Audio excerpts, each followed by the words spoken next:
Use a stud finder to locate the studs in the wall that can support the projector. Measure the width of the board to find its center and mark it. The mount comes with a template sheet that you can use to mark the placement of the wall mount, as well as where to drill holes and cut the openings for power receptacle and in-wall cabling.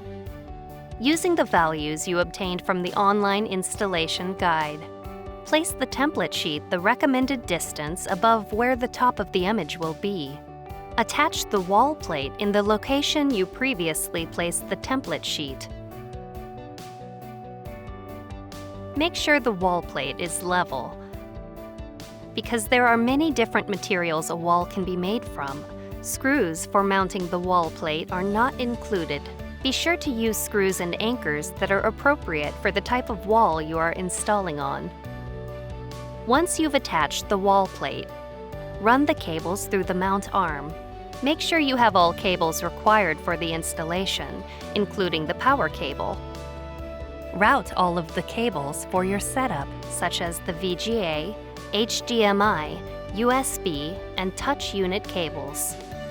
If you are installing a control pad included with the projector, you can route a Cat6 network cable to transfer image sources connected to the control pad's HDMI inputs, and to allow you to use your finger or the interactive pen as a mouse for a computer connected to the USB-B port.